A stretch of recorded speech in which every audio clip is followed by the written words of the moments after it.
back, WNST, Towson, Baltimore, and Baltimore Positive. Happy Festivus, Happy New Year, Happy Bye Week, Happy get ready for maybe an AFC Championship game here sometime soon. Our friends at the Maryland Lottery are putting me back out on the road in conjunction with Window Nation, as well as Jiffy Lube Multi-Care. We're going to be doing Crab Cake Row beginning on February 5th. And that's all I'm saying about it for now. That's it. Until we win a playoff game, I ain't saying bupkis around here. And this guy was here for some playoff disappointments. He covered the Baltimore Colts, and this always gets me a chance to get my trusty dusty 1977 Sears and Roebuck NFL officially licensed belt buckle out. Clark Judge joins us now from parts unknown, somewhere between Connecticut and Manhattan. What is that? Tell Baltimore Colts pennant. It's a Baltimore Colts pennant that I used to have when I was a kid. And then I've got this, which adorns my desk. Of course, my favorite player of all time, Mr. John. If you were to see my wall, there's a 16 by 20 photo of John Unitas up here, and there's a 16 by 20 photo of Raymond Berry up here. So, and I've got John Unitas. I wrote him in 1959. Autographed photo of John Unitas in Westminster. So it's great. Yeah, I love the Colts. I love the Colts. All I see is John Elway every time I see you. You got to take that off the wall. Yeah, but below John Elway is John Unitas right there. And it's an autograph. It should never be below John Elway right here. But see this, if you can I'm an Elway guy. I loved Elway. So I. Well, I covered that draft, and when he, said he's not playing in Baltimore, finally the day before, if you recall, it was Marvin Demoff, who was his agent, said he doesn't want to play for Frank Kush. Well, everyone understood that. But up until that point, he had impugned the integrity of Baltimore and its people. And so people disliked him, rightly so at that point. If they had simply said, talking about the Elway side, we don't want to play for a Kush, people would understand that. They really would. But I think had he played for Baltimore, which I think eventually he would have if they hadn't traded him, Colts would still be there. But anyway, that's over the water over the Yeah, you know what? So I'm doing a thing for the Maryland Food Bank, full disclosure, and I'll tell more people about it later, but I'm trying to feed people. But I was at the Indianapolis Food Bank at the Taste of the NFL event with Wayne Kostrowski back at the Indianapolis Super Bowl, and at the Cleveland Browns booth where they serve some sort of pierogi or whatever at Cleveland, something that was going to make me flatulent that I was going to regret with mustard on it, later on. Al Bubba Baker was standing there. And I'll never forget. I put a camera on him. I have it out on YouTube. He told me, of course I wanted to hurt Burt Jones. Of course I meant to hurt him, like literally. And I was like, I couldn't. And I'm thinking that, to me, was the end of the franchise. For me, when did you get here? Clark, by the way, is a legendary Hall of Fame voter, Talk of Fame, has been a great mentor to me and mentor to mentors of mine. By the way, I had lunch with Mike Marlowe about 6 months ago. So full disclosure, I'm a 16, 17-year-old kid working at the paper, and all Mike Marlowe could talk about is this great writer named Clark Judge. And then later in life, I find you covering the San Diego Superchargers. But, man, you had like a whole history of all of this. So when I have somebody like you on, if people don't know your credentials, I want them to know your credentials I want you to humble brag. But when you were at the Evening Sun, correct? Yeah, 79. I got there in 79. So it was over. So you were not at the Burt Jones. No, you got Burt at the end. But I got Burt at the end. Burt was hurt. Yeah, I got Burt at the end. And I was there 79 to 84, and then moved out to San Diego. Got the end of the Air Coryell team that was. Did you literally leave Baltimore because the football team left? Did you literally? Yes. It affected your life. Wow. It did, and so I wasn't sure what I was going to be doing at that point, and we had a sports editor then named Mike Davis, who was great, and he had said to me, "Listen, you've got an opportunity to go to San Diego. I wish you could stay here, but I have nothing to offer you." And I said, "Well, most people say they want to go there. I want to stay here. He goes, "But there's really nothing for you to do here. Everything else is covered and the Colts are gone." And I'd done the NFL the year before. I'd done the NFL because they brought back another writer to do the Colts at that point. I'd done the NFL and I loved it. And I'd been out to San Diego, and sure, I think I loved it. So I went out there, and then I found, I really loved covering that team. It was a lot of fun to watch. but that was the end of the Air Coryell regime. They weren't very good. They were electric. They could put a lot of points on the board, but they really couldn't win many games. And I don't think they had a winning season until when I was there, until the '87 strike year, and Don was gone. They had Al Saunders then. They went 8-1 and lost their last 6 games. But I left there in '94 to go up to the Bay Area and cover the 49ers. And lo and behold, the 1994 Super Bowl, who was it? It's the Chargers and the 49ers. So I knew 2 teams so well that I knew exactly what was going to happen there. In fact, I knew the Chargers better than the team I was covering. But covering the 49ers was one of the greatest moments, probably the greatest moment of my career, because they were established people. The media relations with the team was pretty good. You could access these guys easily. I could get Steve Young 6 out of 7 days. I mean, Sunday he was always there. Monday I'd be there. Tuesday was their day off, right? It's a different expectation from players about how to treat people and treating the media. You treated the media better than you treated the fans, no because question. they portrayed you to the fans. Yeah, but there wasn't the breadth of media, quote unquote media, that there is now. No one knows who's writing what and where they're from. I mean, there are all sorts of people out there, and honestly, I don't blame NFL teams for being skeptical about whom I'm talking to. There are no relationships anymore. You could develop a relationship, because I lived out there. I was single, and so I basically lived at Santa Clara. And on Saturdays they have their walkthroughs. Well, no one's going to practices on Saturdays, and today I'm sure you're forbidden. But I said, George Seifert, I want to come out here because there are often stories that are out there. And he goes, come on out. I was the only guy there. The more relationship I had from Kevin Burns' perspective. Now, look, dude, I'm in a whole different place, Clark. I mean, I'm here begging for a team, bring Baltimore the ball, 3 owners, I mean, Bidwell, Frontier, I mean, down in Houston, Bud, they were all going to come here, but they weren't. And then Art shows up, right? Like, you said you were on the league beat in '83, '84. Yeah, you knew the team was leaving, right? I mean, you knew. Yeah. No, the team. The team, yeah, I was doing stories on the team is leaving beat is what you really were on. Right? You weren't on they weren't winning the Super Bowl with Mike Pagel, dude. Or Arch. You were on the Art Schleister's betting the ponies beat too. Yeah, right? But except they didn't put me on that necessarily. They had me coming sort of the game of the week or the story of the week. I mean, I went back to Pittsburgh to cover Terry Bradshaw's last game. Now they played in New York, but I went there on Tuesday, which is generally or maybe it's Wednesday. And I'm going in to see Terry Bradshaw because he's going to play this weekend. He'd been hurt. Remember that? He'd been hurt. So he's coming back. There were 2 people from out of town there to see Terry Bradshaw, me and Fred Mitchell from the Chicago Tribune. Today, there'd be 2,000 people there. But there were 2 people. We got Terry for a half an hour. He was great. And so they sent me to stories like that. I did Elway going out. I went out to San Diego when the Broncos played San Diego. They went out to see Elway and do a story on him. It's the day they won. Day he lined up behind guard instead of center. It was a legendary story, but then he gets behind center. But John was very closed-mouthed about Baltimore. He didn't want to say anything. But over the years, I got to really like him and admire him and realize what a talent the guy was and how he could have changed the face of Baltimore sports had he stayed. I mean, I believe, like Ernie Accorsi, had he stayed, the Colts would still be there. Clark Judge is here. He and I are debating Elway versus Burt Jones and all that. But let's bring us to modern football, because listen, man, I'm thrown out of Radio Row. You married into NFL. I mean, your life, your wife, your family, everything you ever did. You're sort of sequestered where you are right now. Do you go to games much anymore? No, or ever? No, never. I don't. I mean, the COVID really killed that. I mean, COVID killed it, and then I realized I don't really need to do it. I can maintain a relationship with these people that I want to maintain a relationship with easily by phone or text or whatever. And I don't need to go to games. And at that point, actually, I had gone from the Bay Area to work at Fox, and I worked at CBS for many years. And I realized when the last year at CBS, I said, I don't think we should be covering games anymore because people don't want to read game stories. They want to read analysis. And the best analysis is to go in the week of. I mean, go in before the game or after the game or whatever. But so I stopped doing that. And actually, I find it's more enjoyable to me. I'm starting to sort of move, away from it because I'm older. I look at some of what's going on and I go, I don't understand what the heck is going on. Well, the gambling part straight away for anybody. Yeah. I've had a press credential for 39 years, be 39 years this week that I walked into the News American.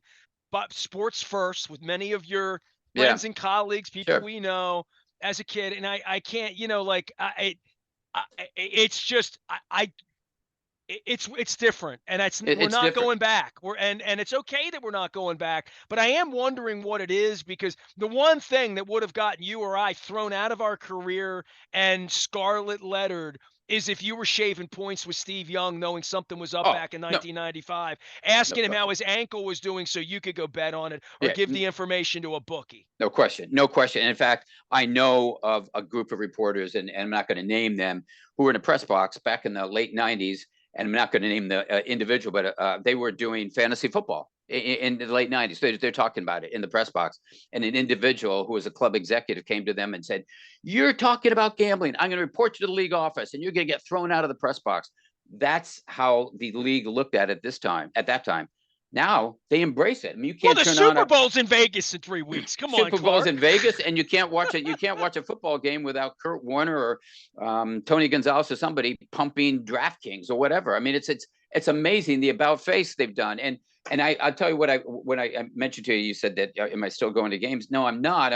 I've got a website which is Talk of Fame 2, which I've done for many years with Rick Gosselin and Ron Borges, but I now do it with John Turney, who is a historian, and it's based more on a lot of what's going on in terms of historical perspective. We put a Hall of Fame slant on things. So I do that, and I really enjoy that as a Hall of Fame selector. I'm the board of selectors, but I also do a podcast with Ira Kaufman, who's a Hall of Fame selector, and we get And a Hall of Fame person, by the way, Ira. I love you, Ira. Hello. yeah, he's a great guy, and we do that each week, and we get notable guests. So we talk a lot about what's gone on in the past, but put them in context of what's going on today. And it's just a different game. And that's the thing when I said I don't understand. It's such a different game where people are doing jumping jacks over something that's happened with, let's say, Lamar Jackson or Patrick Mahomes, and say, we've never seen this before. And somebody posted on Twitter, for instance, of a video, and I think you'd remember it, as a game against Baltimore, where Patrick Mahomes rolled right late in the game and stopped and threw back left about 50 yards down the field. It's Tyreek Hill streaking down the field, and he hit him. And someone wrote, "Have we ever seen this before?" And knows it normally. Normally, I don't respond to things like that, Nestor, because in Twitter it can be a cesspool of allegations and name calling. But I don't respond. This time I did because, yeah, I said, yeah, I saw it. I saw John Elway do this at Stanford many times, you know. And so when we say we've never seen Lamar Jackson, I saw Michael Vick. All right. I mean, it doesn't mean we're not trying to demean these guys, but we have seen it. But there's no historical perspective. And if it didn't happen 5 minutes ago, people don't want to know about it. And you know, someone who's younger could say, "Yeah, you're just an old guy, and yeah, it's get off my lawn and all that stuff." Well, I understand that. I Well, there's understand that. value in people's wisdom that young people, and maybe when we were young, didn't. Maybe we respected it enough because we were journalists and trying to get the facts. And the only way to get the facts was to sit and talk to John Stedman about what Yeah, really happened, right? that's And right. then trust that information if that That's was a right. person of integrity. I mean, that's how the whole planet worked before Trump. No, no. Well, that's and I don't know if it was before Trump, but it's out. It doesn't work that way anymore. And when I was a kid, I'd say to my dad, "Have you ever seen anyone like Unitas? I mean, you know, I've never seen anyone like Unitas." And he said, "Yeah, I saw Otto Graham." I'm like, "Otto Graham." Well, then if you know about Otto Graham, you go, "Wait a minute, played 10 years, went to a championship game every year, won 7 of them." I mean, how can you do any better than that? Otto Graham was the best of his era. Unitas was the best of his era. So today, when people say, you know, I mean, Tom Brady, yeah, is he the best of all time? He's the best of his era. And that's good enough. That's good enough for me. But we want to make these labels best of all time and everything. Yeah, Tom Brady is a great quarterback. But you see Unitas, people saw Unitas, you go, nobody had trust more with the ball with 2 minutes to go. Now it's 1 minute or 30 seconds, whatever. Clark Judge is here. He is Talk of Fame. He is a Hall of Fame voter and a longtime historian of all things quarterback. All right, so let's start at the beginning here before we get to Lamar with Yeah. Joe Flacco and this Yeah, it's Joe a great Flacco story. thing, right? Yeah, I mean, people say to me, "Do you root for the Ravens? You can't be rooting for the Browns?" Flacco. I'm like, you know what, man? I was taught when I was young by a lot of mentors who mentored you, the Jack Gibbons and the Bob. Yeah. Root for the story, right? If I was a kid finding you in a press box out at Jack Murphy Stadium, say I'm a young writer, Ken Rosenthal, whatever, root for the story. My That's right. God, the story is, I'm pulling for Joe on Saturday. I don't know about the story of him coming back here next week against Lamar, but that could be part of the story too. But this thing's got Stafford and Detroit. No, this thing's rich with storylines. It is. It's rich with storylines. I love what Joe Flacco's doing. I love Joe Flacco because, first of all, you covered him. You saw him every day. I covered him only when I drop He in was there my parachuting Steve in. Young, right? So in Yeah, that way, right? I mean, right. And totally. and you look at what he did in 2012. You go, wow. I mean, 11 touchdown passes, no interception, MVP. I mean, he had such a great run, and I thought handled himself with class and dignity, and continues to do so, even more so now. How do you root for the Browns? That's a good question. I mean, this is the team that gave 230 million guaranteed to Deshaun Watson. I go, it's Jimmy Haslam. Well, how can you root for that team? Well, Joe Flacco is how you can root for him. And when I watch him play, I go, God, I love it. And like you said, you root for the story. He's a great story. So am I rooting for the Browns this weekend? Absolutely. Am I rooting for the Browns to play the Ravens? Absolutely. It's a great story. I love what's going on with Joe Flacco in particular and Cleveland generally. Well, it's the time of year we get all the fired coaches, but we also get sort of the anointing of the next, right? And that was Hurts last year. This year it might be CJ Stroud. And talking about Yeah. that game and that team, they opened the season here. I thought literally they would be the worst team in the NFL or Mm-hmm. among the five. I thought rookie quarterback. I mean, the noxious nature of their ownership and what's going on with their leadership and how disjointed it all became and how awful it was and the cover up on the Deshaun Watson and the Right. fumigation and all. I Right. just thought, to me, bad owners, right? We talk about Ursay, we talk about Angelos here, whatever. Bad will always go back to bad and default back to bad. I thought there's no chance, and now they have a resuscitation through D'Amico Ryans and former players coaching. There's really something to all of that, all the way around from Jim Harbaugh cheating his way to a championship the other night down in Houston, Michigan.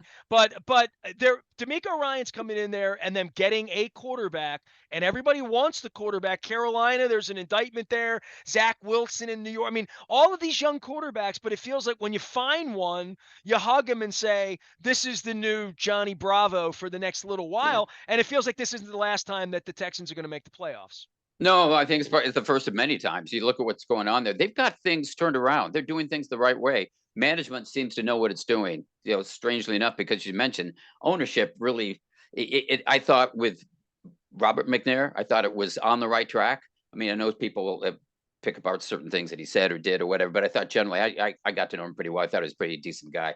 But you look at what happened in the last couple of years, you think they'll never dig themselves out. And you look in 1 year, it's a complete turnaround. D'Amico Ryans has done a great job there, but they've now got the right guy. They've got talent really in a lot of places, and in that division, they can lord over those teams for a while. Now, I think Indianapolis has got itself sort of straightened out too. I think they've got the right head coach there. We'll just see what happens. But Houston, it's a great. You talk about the stories. That's a great story what C.J. Stroud's doing, and they had to wait in line for him, right? I mean, Lovie Smith did them a favor by winning that last game last year. They get the second pick, and Carolina jumps for Bryce Young, and so they get C.J. Stroud. They got the better quarterback. It looks like. Now, I'm not ready to write off Bryce Young, but it looks like they got the better quarterback. But you're right. It's a good team. They're doing great things there. D'Amico Ryans is a coach of the year candidate, legitimately so. I do think Kevin Stefanski will get that vote. I vote on that. I'm leaning towards Kevin Stefanski because of what he's done there. He's won with 4 different quarterbacks. Pretty good. It's pretty good. Well, especially good if they're still playing next weekend, by the way, Clark. And I would just say this on the on the coaching side and the carousel, and I mean whatever's going to happen to Mike McDonald, and I've even heard Munkin and the Yeah, Falcons Monken. Yeah. I mean Commanders, Belichick's out there. I mean, like all of this stuff that's happening. Beyond all of this, the football itself this weekend and the quarterbacks and the legacies and Yeah. and Lamar measuring up and the amount of heat there's been on him in so many ways, different quarterback, different kind of player, the contract last year, his health, the way he plays the game, the steps he's taken to become a pocket passer and all that. It only gets measured by winning that. They can't even win this weekend. They've got the bye, but for me, with how he's measured against other quarterbacks, and you are the ultimate in voting on Hall of Famers and different things, like where What do you say about Lamar when they put you on national radio or a guy from Baltimore calls us? What do you make of his game and where he is? Because I had Dave Sheinin and Rasig on, and we did a crab cake tour at Coco's back in the summer, and the Orioles were on fire, and we're talking. And I said to Sheinin and Rasig, I said, all right, guys, let's talk about the next championship here. Is it going to be the Orioles or is it going to be the Ravens? And the Orioles were on their way to winning 101 games and blah, blah, blah, blah, and whatever. And we were all wound up. And Lamar just signed the contract and just kind of gotten through the mess and didn't show up for the playoff game last year in Cincinnati, which I still will always think's a little screwy. Yeah. So, and Sheinin said neither. And I thought, wow. He said, well, the odds are always sort of stacked against. So that being said, I said Lamar, it would be harder for the football team to win because of the crowd of quarterbacks, right? So you always think Joe Burrow is going to be in line here right now. Yeah, right. I thought Trevor Lawrence would be in line here. Now you're going to tell me CJ Stroud's got you can move to the top of class, past the other 1-1 who won national, like all that, who looked awful the last month, looked hurt, quite frankly. So all of that being said, all these quarterbacks, now that we're really here, dude, Lamar's got the week off, okay, earned MVP. They only spent 4 minutes of the season behind by more than one score. Do the math on that, and it happened in week 17. They were not behind by more than 7 points at any point in the season until the last 4 minutes of a game they weren't trying, right, in the rain. That's the DVOA. I got shots coming on this week. They're the DVAO. Go. I mean, they're the greatest show on, but whatever it is, balance, all of that stuff. And yet I look now and I'm thinking, who's he really going to have to beat? And I know it's not quarterback on quarterback, but we make it that way. And I'm thinking he doesn't even have to beat Mahomes and Allen because it's only can be one of them, not the other one. That's right. And this is a different pathway, what we're staring at right now in regard to expectation, even for me to say, well, Mahomes isn't Mahomes because the Chiefs aren't the Chiefs and whatever, that they're 2 hours away from going to the Super Bowl. They're 1 hour away from winning a game next week to have an AFC championship game here for the first time. And I knew you didn't cover the 71 Colts, Clark, but I thought you really might have covered the 77 Colts. I thought you might have been Ghost to the Post. But this is sort of a legendary thing. And now if I have Sheinin or Rasig or you or whatever saying, pathway looks a little different to getting a parade here than having to beat on the road Burrow, Mahomes, Allen, go to Buffalo. All that's taken out of this now. They're expected to win the Super Bowl. And that's hard, man. Yeah, that is hard. That is hard.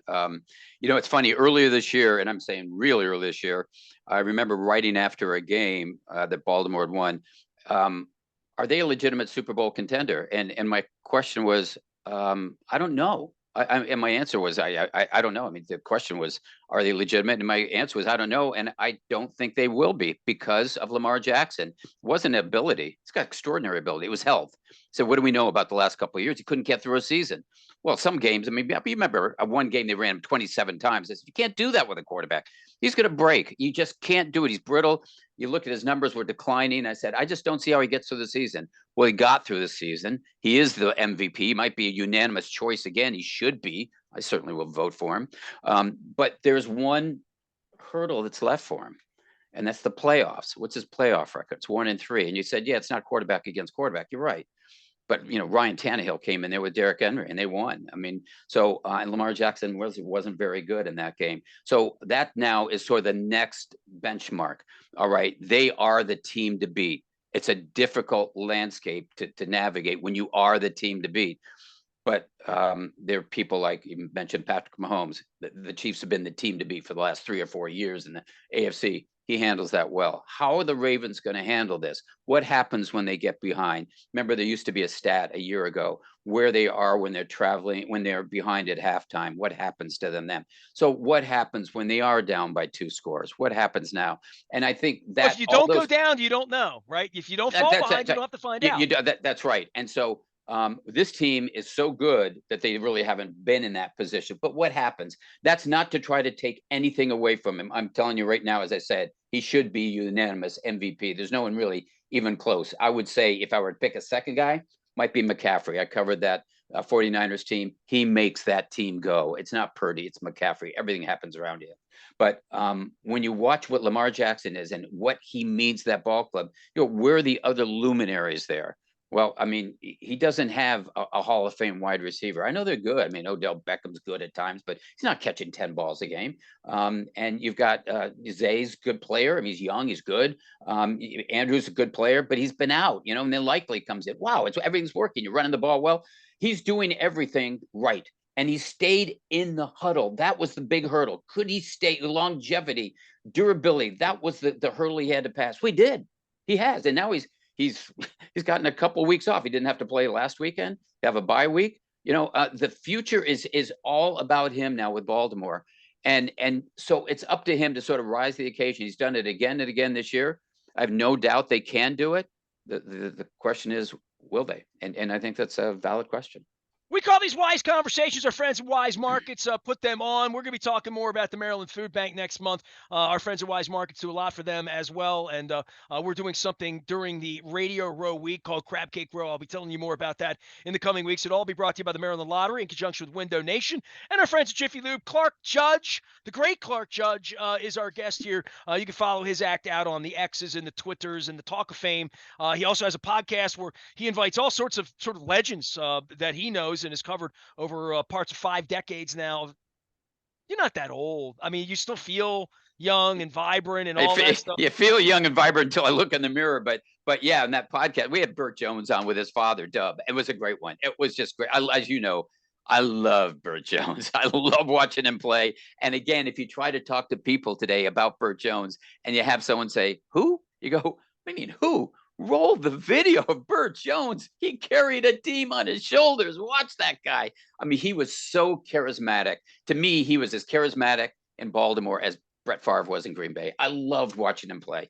It is, I guess, historical perspective. One good thing about getting older is having watched people like that and knowing what they were and being a part of that, being around that. It was so much fun to watch the Colts. It was so much fun to watch the Colts then. He was swashbuckling. Oh, no, I would say. That would be my word for him. So Clark, the rest of this field in the AFC and the experience of Harbaugh, the fact that DeCosta didn't just bring these sort of older Zeitler, Moses, Van Noy, Clowney, the trade for Roquan Smith, the drafting of Kyle Hamilton, Harbaugh getting together with the cheating brother and bringing in and the McDonald back and forth and this whole connection that I don't know how it's going to be once he takes the Chargers job or whatever job he's going to take this week, because he'll have a job by the time people hear this week. That's right. That's right. I mean, Jim Harbaugh will be in the National Football League certainly by the time the Eagles play the Buccaneers on Monday night. So that's I would think so. Yeah, I would think it'd either be the Chargers or the Raiders. I don't know. I would think it'd be one of those two teams. Yeah, fair enough. But so all of that being said, this tournament and what the Ravens represent for having pretty good health. I mean, Andrews aside, and wherever they are with Humphrey and Hamilton. But the decision making and the book and all, as Belichick leaves with the hoodie over his head in the snow, losing to the Jets and the ignominy, all of that. This is their chance to shine as an organization. What gets in the way here? Where are you with Kansas City, with Buffalo, with Cleveland, with, I don't know, Mason Rudolph even at this point in the tournament this weekend? And I think we all look at Miami going to freeze their ass off on Saturday night in Kansas City and saying it's the worst thing in the world to limp into the playoffs and not be healthy. Absolutely. Yeah. What gets in their way? Buffalo. That Buffalo gets in their way. And for two reasons. One, they've got momentum. Two, they've got Josh Allen. And the momentum counts for a lot. They won their last 5 games. They beat Kansas City in Kansas City. They beat Dallas. They beat Miami in Miami. They've got something to prove. Now, the problem is Josh Allen also. He turns the ball over a lot. And you saw that last week. They to me, were by far the better, not by far, but they were the better team in Miami. But they kept beating themselves. And it got to the fourth quarter. I said, they're not going to win this game because they can't get out of their own way. And lo and behold, then we have the 96-yard punt return. But Josh Allen is special. And they have something to prove. I think that team can circle the bases. But if he does what he's done in the past and the recent past and take gambles that he shouldn't, and just part of his DNA, kind of like Brett Favre, then you suffer the consequences. Baltimore's a better team, but I don't know what happens if Buffalo gets up by 10 points or so. I don't know what happens if Josh Allen is playing like he did against Kansas City 2 or 3 years ago, that overtime game. He was slinging it left and right, and he couldn't make any mistakes. He's a guy who's capable of doing it. Kansas City, it should be the team that you go, well, okay, could they go into Buffalo and win? Yeah, they could. they're not right. That team's just not right this year. If you've watched them all year, and I have, there's something wrong offensively. And people say, yeah, drop a lot of passes. That's true. They do. Mahomes is not playing very well. People didn't want to acknowledge that until recently. It was always, my God, memories haven't seen anything like this. What is it? They're capable of playing well this week at home in the cold against the Dolphins. Are they capable of playing well next week in the cold in Buffalo? In Buffalo, I mean, are they capable? Sure. I mean, we got Mahomes. There's anything possible. But then you look at the track record this year. Are they suddenly going to be the team that they haven't been for 18 weeks or 17 games? And I don't think so. I mean, they weren't very good at home either. I mean, they just have been not a team that was rolling. It was smooth, and people want to focus on the drop passes.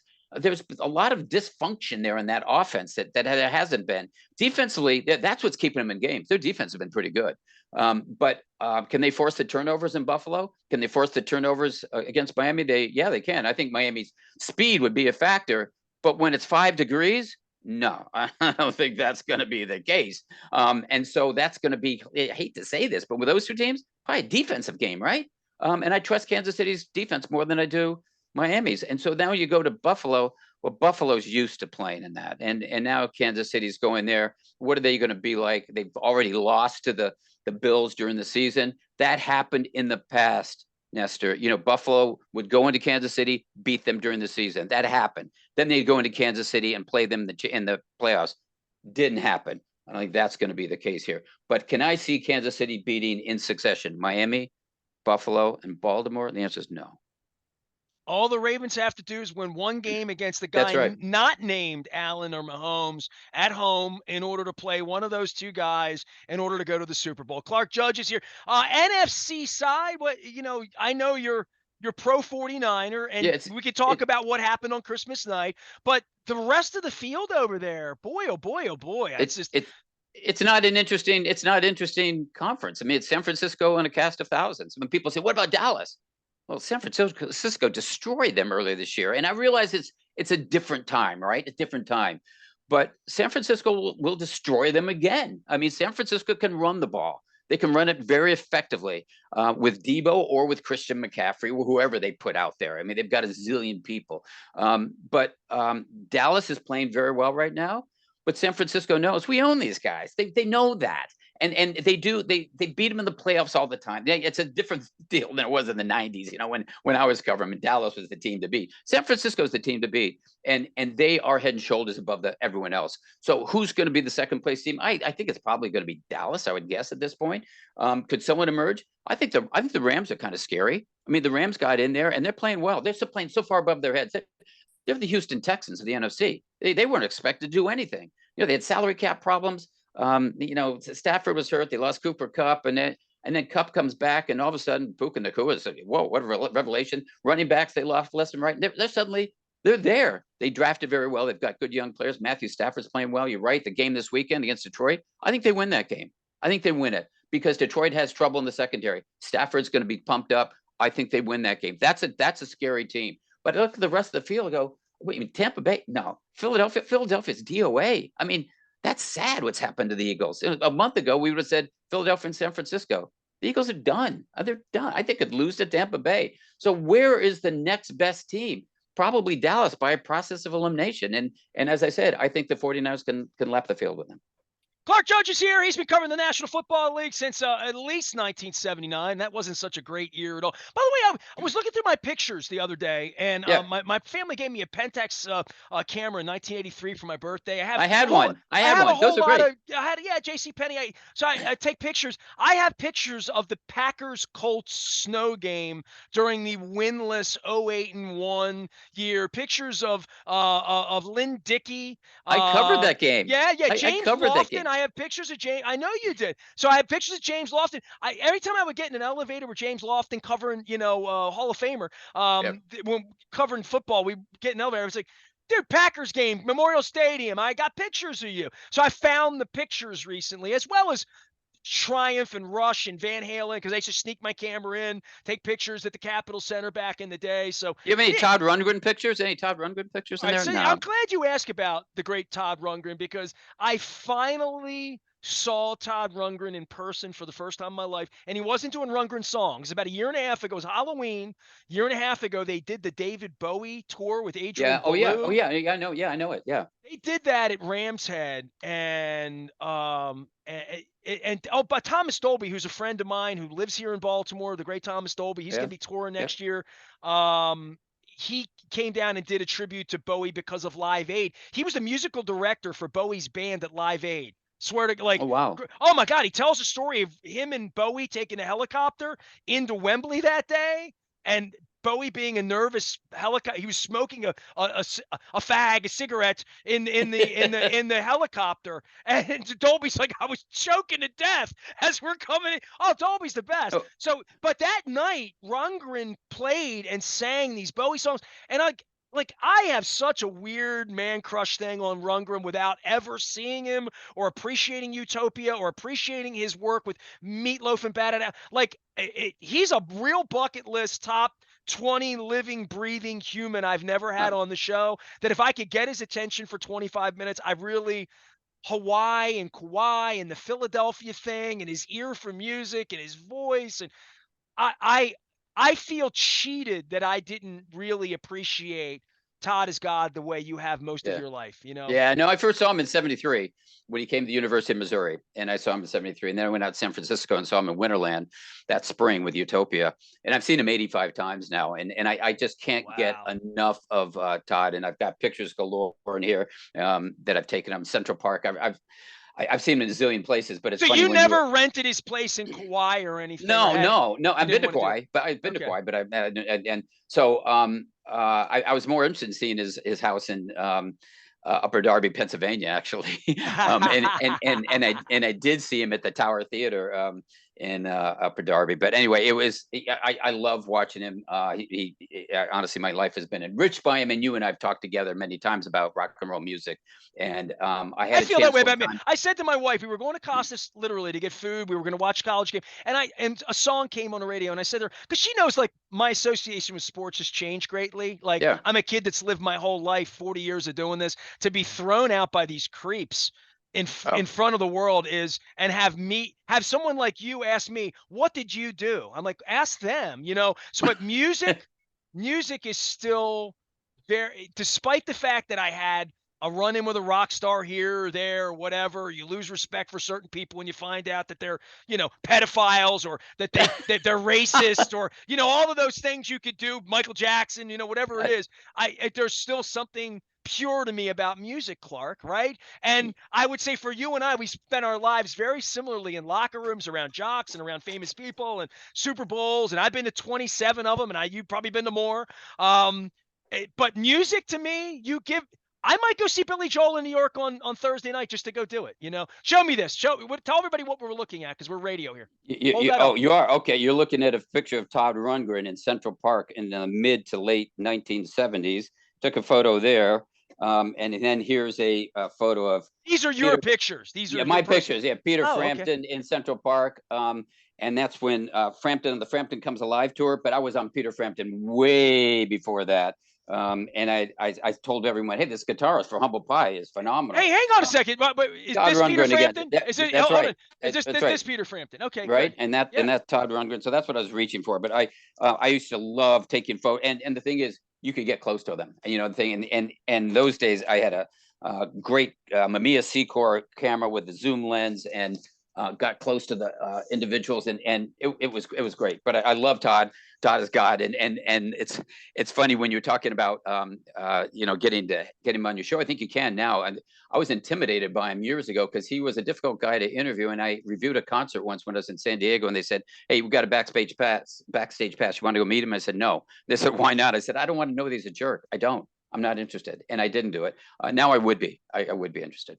Well, Todd Rundgren, when he comes out, it's on my list to do a couple of things with some old sports writers like you, that we share the alumnus of being, part of the Evening Sun, part of the News Yeah. American Yeah. family. Every year, Molly Dunham brings a whole bunch of Oh, us Molly. together, Yeah. down at the brewery, and we all get together in October usually and have a beer, have a pint, as they say, and tell old sports writer stories and all that stuff. But two things I got to, I'm making a bucket. I'm 55, right? I'm making a bucket list, being that I've attended my last Super Bowl. I've, Yeah.